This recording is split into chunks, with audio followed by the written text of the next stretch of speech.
So the most important part of getting a good simulation output is that you have good inputs from your geometry. And that includes good geometry from the cloth itself and also from the collider object.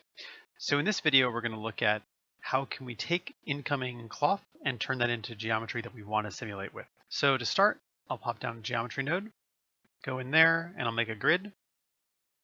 I'm going to leave it the default size, but move it up in 5, and then add a sphere that I can use as a collider. I'll make the sphere scale of 2, turn it to a polygon, and maybe frequency of 4. All right, from the grid, go ahead and add a vellum configure cloth. We're just going to leave the basic settings for now. And after that, we're going to make a vellum solver. All right, and we want to make sure we pass the sphere in as a collision object into this. Okay, and if I hit play, we'll start to get a simulation. So there's a couple things we can see about this. First, we get these really nasty stair steps at the edge of the grid. And we don't have any sort of smooth wrinkles or anything like that. We also have very, very sharp angles here. And if I let the simulation play, you see that it also never really settles down, because at this point there's just not enough fidelity in the cloth, and all the points are fighting with the collisions and the constraints. Okay, so we want to improve upon this. I'm going to take the grid, cloth, and solver and just duplicate them over here. And so the first step we'll try is I'm going to take the original grid, and instead of 10 by 10 rows, we'll make it something like 30 by 30.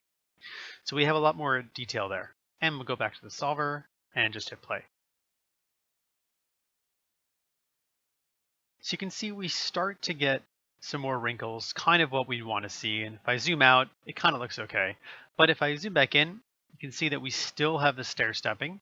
And there's really no getting around this because we only have this regular grid to work with. Yes, we could take the grid and really up the rows and column divisions, but then we're just simulating way more polygons than we'll ever sort of need. So what can we do about that? All right, let me duplicate this one more time.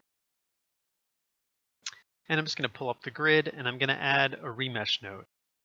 So the remesh node is going to let us re-subdivide this entire surface. All the subdivisions are going to stay on the original surface, but we're going to get triangles and hopefully more interesting triangles. So to start with, I'm just going to set this target edge length to 1, which is a rough guide for how long you want any one of these edges to be. And we'll go ahead and solve for that. All right, as you can see, much like the original grid, this never quite settles down, but we do have improved edges in that we don't have any sort of stair stepping. We still have this kind of real bad sharp angle here, but the fact that we've got random edges means that it's a much more interesting look for this cloth and much more realistic, although not very realistic in this case. So what can we do? Well, the first thing we can do is take our remesh node and start bringing this edge length down more. And as we do that, we'll get more and more detail coming in here. However, once I get down to a certain length, you see that everything just snaps back to the grid. That's a consequence of how many polygons we actually have in the original grid here. And basically, if we have a lot of polygons here, and we start meshing down too small, we just end up with this grid. So if I do simulate this, we will get something better. You can see we start having these nice folds come in, but it's still not quite as random as we want because it has to stay by these grid polygons. Instead, what we can do is come back to our original grid and actually put these rows back down to 10 by 10. Because in this case, having less rows here will give us actually a more randomized mesh. And you can see the difference if I take this back up to 30 and go back down to 10, what it does for us. So I'll take this remesh now down a little bit more even, say to 0.3, and now we really have this nice random collection of edges. And let's go simulate that.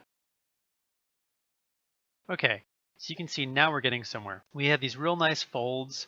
We have both real sharp folds and kind of less sharp ones. We have some smaller pieces, some larger folds here, and no sort of stair stepping and a much more organic feel to the surface. And of course, if we really bring this mesh size down, it's going to obviously take a lot longer to simulate. But when that's done, you can see we really start to get a lot of nice detail here. Now I'll say one thing about what edge length you actually want. Well, the edge length you want is going to partly depend on the bend stiffness of your cloth.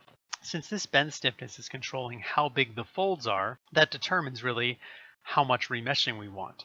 So for instance, if I take the bend stiffness and make it something real high like 1 and go to simulate this, you see that we end up with these really large curves, but each curve probably has, I don't know, 10 or 15 polygons going across it, and that's just overkill what we want. You want to aim for something where your smallest curve is probably about 3 primitives across. And so when you're optimizing your remesh, you want to look at your bend stiffness and do a couple tests to see what we can get away with. Because really, you want your edge length to be as big as possible while also giving you the fidelity that you want. Because the larger this number is, the less primitives that we have to sim, and the faster our simulations are going to go, and the more efficient we can iterate on what we get. Okay, so that sums up the basics of how we want to remesh this cloth. In the next video, we're going to look at what we can do to the collider geo to make that better to work with.